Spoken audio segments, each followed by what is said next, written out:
Olá, seja bem-vindo. Veja nesta edição. Ministro João Batista Brito Pereira é o novo presidente do Tribunal Superior do Trabalho. Conselho Nacional do Ministério Público começa a construir novo planejamento estratégico para a próxima década. Seminário Migração, Refúgio e Trabalho Doméstico aponta desafios para o trabalho decente. MPT capacita procuradores para uma atuação estratégica quanto às novas formas de contratação. Tudo isso e muito mais agora. O Trabalho Legal é o programa do Ministério Público do Trabalho em parceria com a Associação Nacional dos Procuradores do Trabalho. O Tribunal Superior do Trabalho tem nova administração para o biênio 2018-2020. Em seu discurso, o novo presidente do TST enfatizou a importância da unidade para o fortalecimento da Justiça do Trabalho.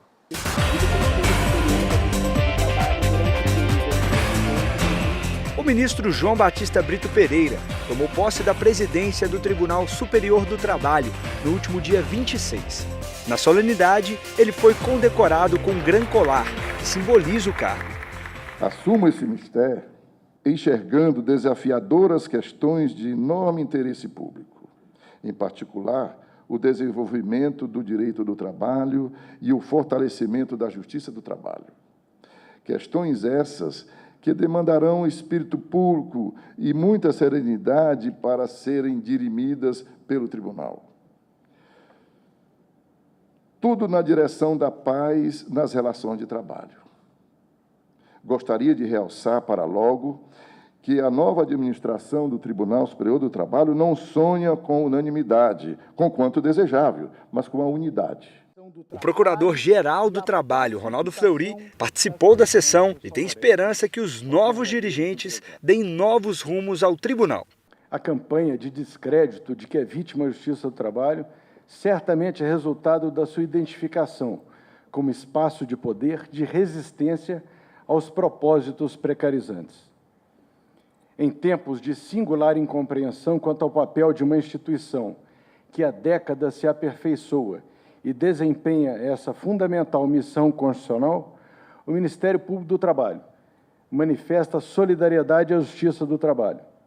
Manifesta também a esperança de que os novos dirigentes saibam posicionar a Corte em seu devido lugar, atuando de forma altiva, responsável e serena. Na visão do MPT, a principal missão do novo presidente do TST é pacificar um tribunal dividido sobre reforma trabalhista e que luta pela própria sobrevivência.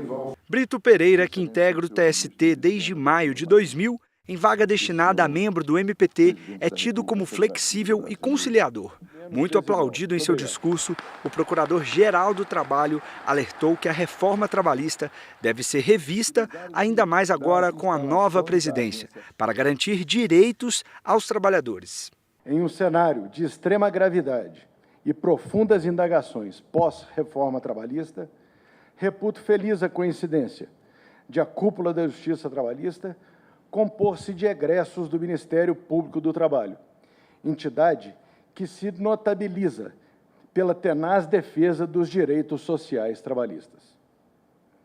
A luta que vinha sendo travada pela sobrevivência da Justiça do Trabalho, num quadro de severas e deliberadas restrições orçamentárias, agrega-se o desafio de que a nova gestão reafirme a centralidade da Justiça do Trabalho e do direito do trabalho na afirmação e na concretização dos valores de uma ordem constitucional edificada a partir da dignidade da pessoa humana e do primado do trabalho. Tal como ao trabalhador, não basta a justiça do trabalho sobreviver. É necessário que haja dignidade no desempenho da sua função constitucional. O novo presidente assume o cargo para o biênio 2018-2020 e, como primeiro compromisso no TST, ele ressalta a importância de dar uma atenção maior à reforma trabalhista. A prioridade mesmo de hoje é a implantação da reforma trabalhista. na jurisprudência do Tribunal Superior do Trabalho, mas temos que ter a paciência suficiente para aguardar os julgamentos realizados no primeiro grau, revisados no segundo grau e até chegar aqui. Mas, independentemente disso, nós estamos com um grupo de ministros, uma comissão já designada pelo tribunal para estudar as novidades impostas na CLT e, assim, quem sabe, contribuir com os juízes do trabalho sem lhes atingir a independência que é sagrada. Já projetando o futuro social do país, o Conselho Nacional do Ministério Público estabeleceu um novo planejamento estratégico. A ideia é realizar uma construção democrática com a sociedade para traçar as metas de atuação a serem implementadas de 2020 a 2029. Uma construção democrática que envolva toda a sociedade é o que defende o conselheiro Sebastião Caixeta para a reformulação do planejamento estratégico do Ministério Público Brasileiro, que deve vigorar de 2020 a 2029. Para que essa construção efetivamente saia com o retrato daquilo que é o anseio da sociedade, porque o Ministério Público ele só tem razão de ser a partir do cumprimento das suas atividades e das suas funções previstas na Constituição, que é justamente dar a resposta para a sociedade naqueles direitos e daquelas promessas constitucionais que estão inseridas na atuação do Ministério Público. O desafio de planejar as ações do Ministério Público para os próximos 10 anos foi discutido em uma reunião na sede do Conselho Nacional do Ministério Público, em Brasília. A ideia é que o novo modelo seja discutido com servidores e membros do MP também. A concepção é outra.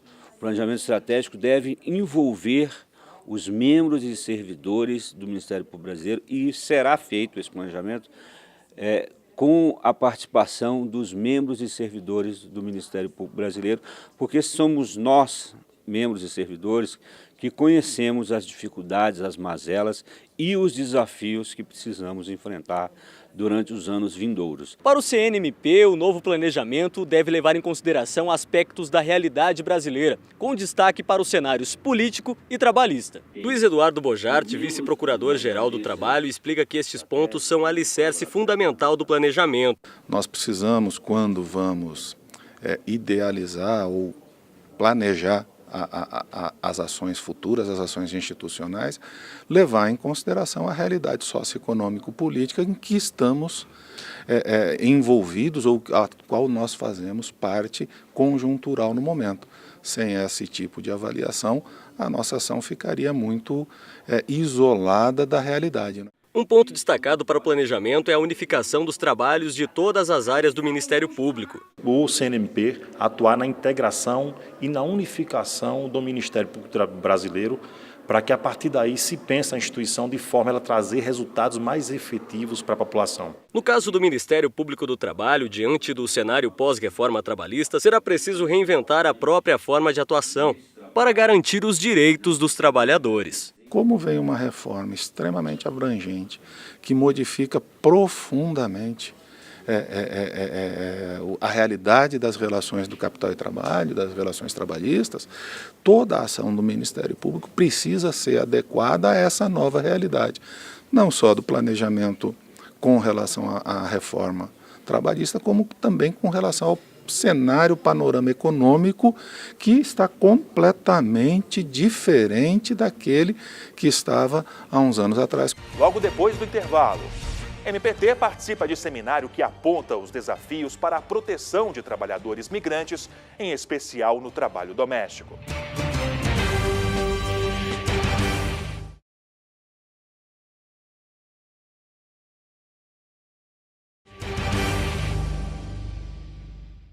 O seminário Migração, Refúgio e Trabalho Doméstico apresentou dados importantes para coibir a exploração do trabalho dos imigrantes, em que as principais vítimas são trabalhadores domésticos.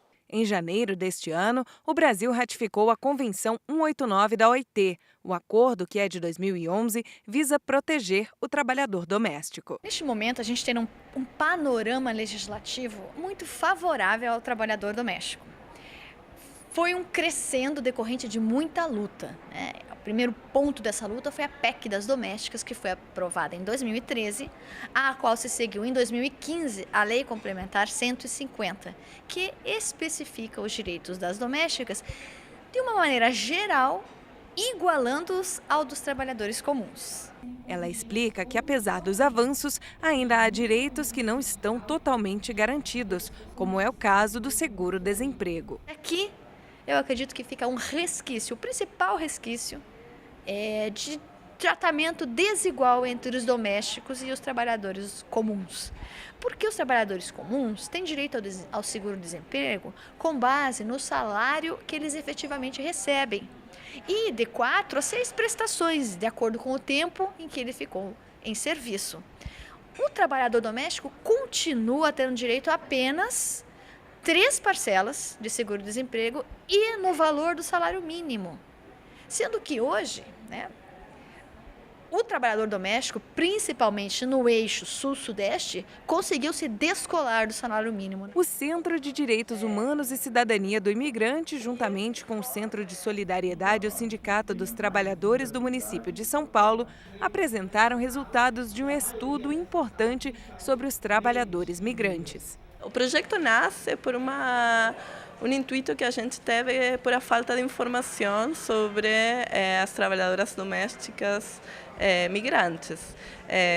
No CEDIC a gente recebe muitas mulheres que vêm fazer assessoramento jurídico, regularização migratória, e no momento a gente descobriu que tem muita mulher trabalhadora doméstica, mas que não existem muitos dados. Segundo ela, uma das principais características observadas entre essas trabalhadoras é a informalidade, situação que pode deixá-las vulneráveis a abusos cometidos por empregadores mal intencionados. Esta boliviana, que está no Brasil há 21 anos, conta que teve bons patrões, mas nem sempre foi assim.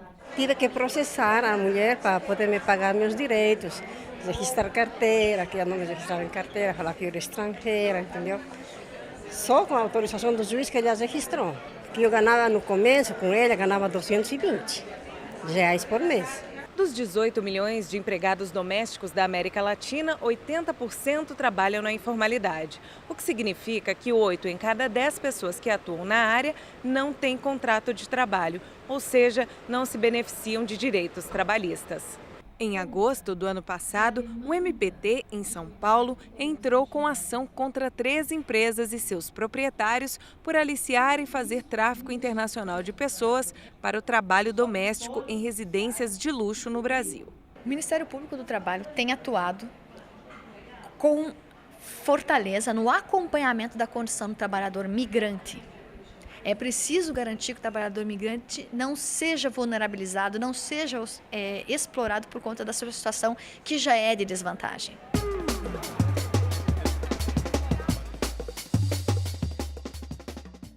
O profissional autônomo tem direito aos reajustes de salário concedidos aos demais trabalhadores da empresa?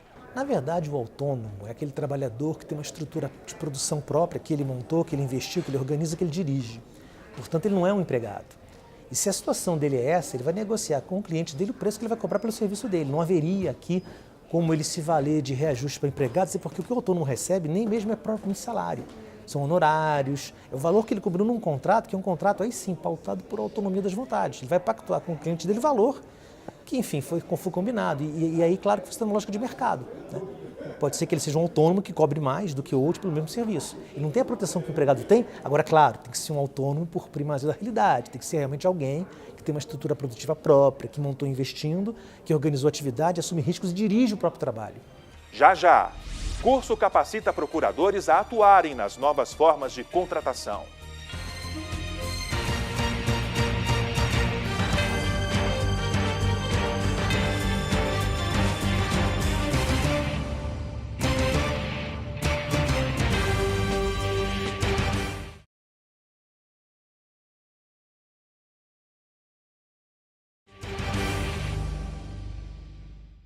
Diante das novas formas de contratação de trabalhadores, a CONAFRET, Coordenadoria Nacional de Combate às Fraudes Trabalhistas, realizou um treinamento destinado a procuradores do trabalho.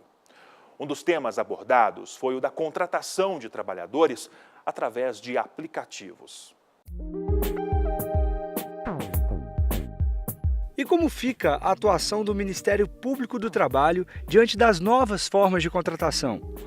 Esse foi o tema de um curso de aperfeiçoamento destinado a procuradores do trabalho ocorrido em Brasília. A ideia do curso surgiu no âmbito da CONAFRET, Coordenadoria Nacional de Combate às Fraudes, em função do surgimento de novas formas de contratação, principalmente contratação de trabalhadores por meio de aplicativos, que a gente chama de economia de compartilhamento ou economia de bico. E que a gente vê que está crescendo o quantitativo de trabalhadores, trabalhando dessa forma, sob essa forma de contratação, e era necessário o Ministério Público do Trabalho se voltar o olhar para esses trabalhadores e pensar de que forma atuar, investigar, analisar e estudar a situação desses trabalhadores para que eles estejam amparados pela legislação. O objetivo do curso é capacitar os procuradores para uniformizar o tratamento para uma atuação estratégica quanto às novas formas de contratações. O economista José Dari Krain falou sobre a importância de compreender o contexto social dessas contratações e os impactos delas na economia. As novas formas de contratações do trabalho, elas se expressam muito fortemente na perspectiva de reduzir custos, de flexibilizar as formas de contratar os trabalhadores. E ao flexibilizar e reduzir custos, isso tem um efeito negativo na economia em duas direções. Primeiro, ao você reduzir custos do trabalho, você diminui o poder de compra da população. E ao diminuir o poder de compra da população, isso tem um efeito negativo no conjunto da economia, no crescimento econômico e na geração de emprego. Em segundo lugar, as formas de contratação mais flexíveis, que estão sendo introduzidas recentemente, elas submetem os indivíduos a uma condição mais insegura no mercado de trabalho. Eles está permanentemente colocado no risco de ter trabalho, não ter renda, não ter renda. Isso, do ponto de vista da estruturação da sociedade, também tem um efeito bastante complicado. Portanto, o que nós estamos colocando aqui? O fundamental seria, pela todos os ganhos tecnológicos que nós estamos tendo, que inclusive possibilitados por elas inovações, agora estamos vivendo uma nova onda da Revolução 4.0, de fazer com que esses ganhos tecnológicos sejam compartilhados com o conjunto da sociedade. Outra questão apresentada aos procuradores foram as estratégias de atuações do MPT diante dessa nova realidade, chamada de uberização. Uberização vem de um modelo organizacional, e até o nome já diz, ligado a uma forma de arranjo de trabalhadores da empresa Uber, que é só um modelo. Existem várias outras empresas em vários ramos de atividade econômica que estão utilizando o mesmo modelo, o mesmo formato, que é justamente uma contratação múltipla de trabalhadores, de uma multidão de trabalhadores completamente sem direitos. Numa inserção muito agressiva e com muito capital dentro do mercado e que simplesmente sequestra esse mercado e o Estado não consegue dar uma resposta ativa a isso.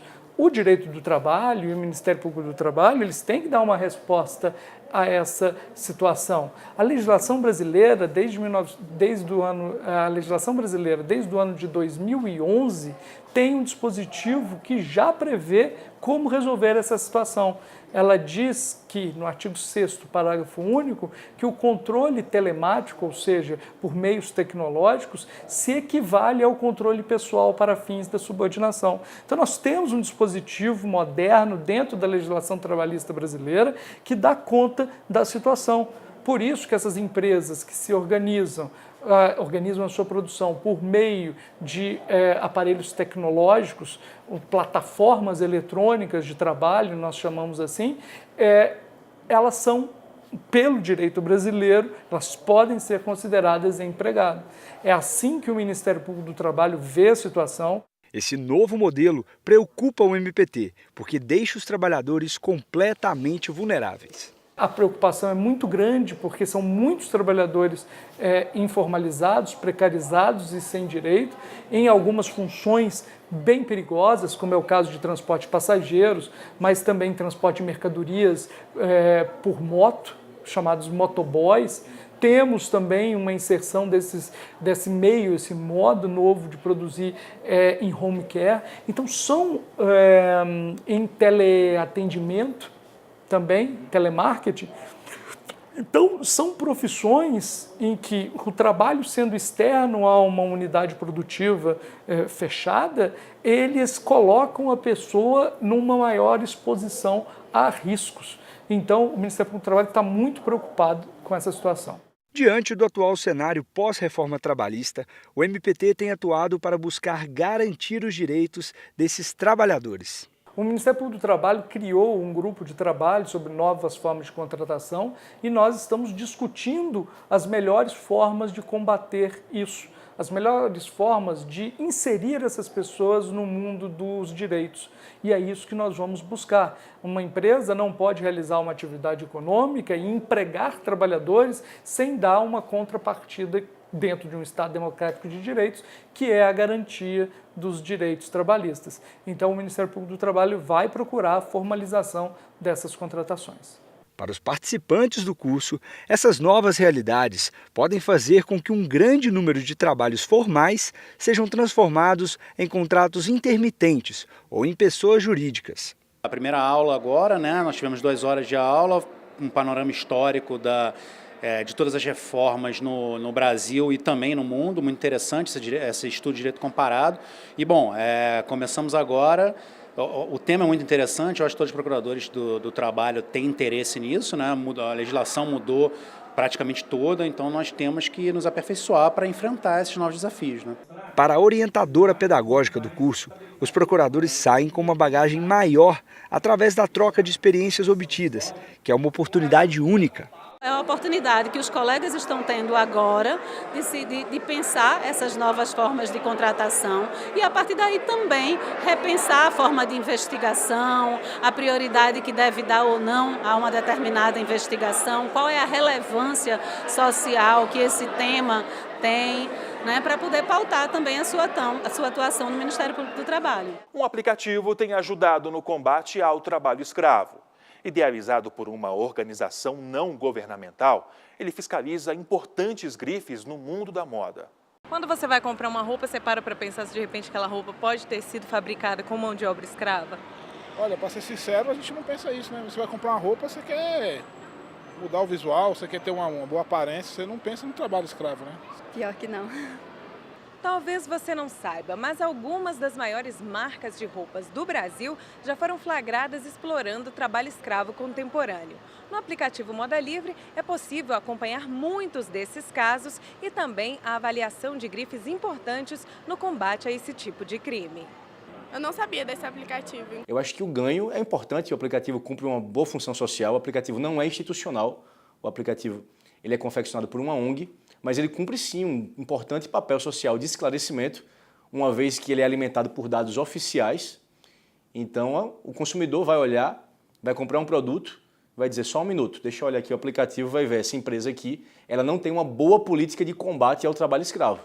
Ou então ela pratica trabalho escravo. Todas as marcas que apareceram no Moda Livre foram avaliadas por meio de uma série de perguntas realizadas pelos gerenciadores do aplicativo. E com base nesse questionário, que avalia uma série de questões, desde como as marcas de fato controlam os seus fornecedores, até como ela se comunica com o seu público para dizer se ela de fato adota medidas para combater o trabalho escravo, com base nesse questionário é gerada uma pontuação e essa pontuação classifica as empresas em 3 categorias. Das 119 empresas monitoradas pelo Moda Livre, 18% estão na categoria verde, 36% na amarela e 46% das empresas estão representadas pela cor vermelha.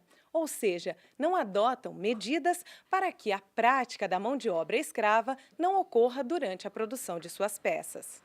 O trabalho escravo ele possui 4 vieses. A jornada exaustiva, servidão por dívida, restrição de liberdade e a degradância no trabalho. que é o trabalhador encontrado num limite abaixo do patamar civilizatório, abaixo da dignidade da pessoa humana.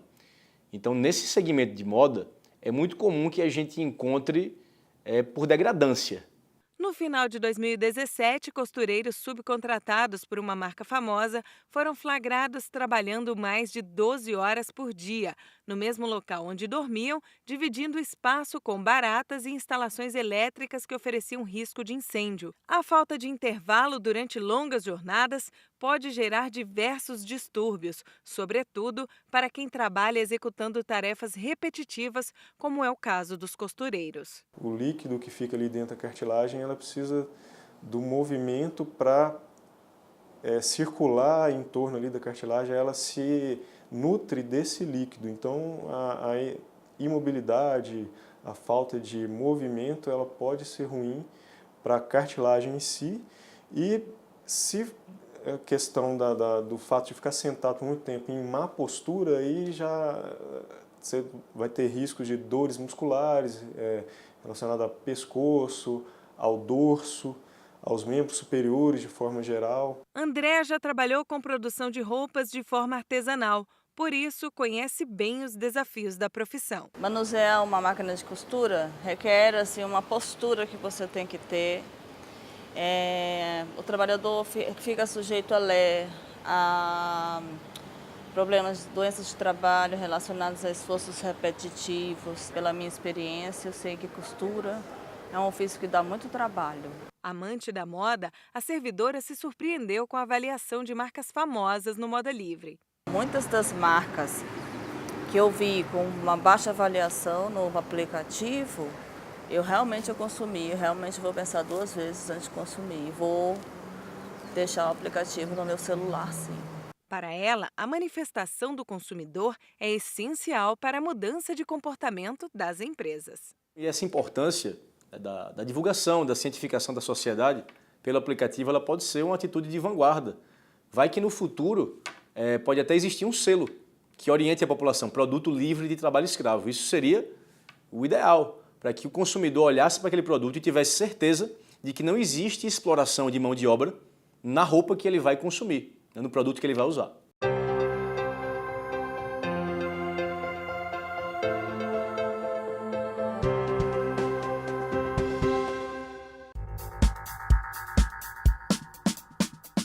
O MPT Indica de hoje fala sobre o livro do procurador Rodrigo de Lacerda Carelli, que aborda as formas atípicas de trabalho e destaca a evolução da proteção trabalhista. O livro também analisa como estas formas de trabalho se estruturaram e como podem se tornar uma fraude ao direito do trabalho. Eu dou um panorama bem amplo sobre as formas que não são típicas de emprego. Então, incluo trabalho avulso, cooperativas de trabalho, representante comercial autônomo, a própria terceirização. Então, dou vários, contratação como pessoa jurídica. Então, eu trago todos esses elementos novos, digamos assim, dentro desse livro. Apesar do livro ser de 2010, pode ser considerado atual, principalmente com as mudanças recentes na legislação trabalhista. Sim, completamente atual, e a tese continua forte, principalmente agora com a nova legislação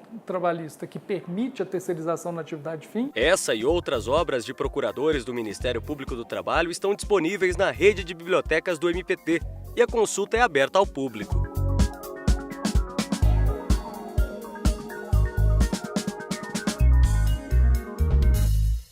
Esta edição vai ficando por aqui, mas antes de encerrar, lembro que sugestões de reportagem podem ser enviadas para trabalholegal.pautas@gmail.com. Agora, mais informações sobre o Ministério Público do Trabalho você encontra no portal www.mpt.mp.br e também em nossas redes sociais. Uma ótima semana para você e até a próxima edição.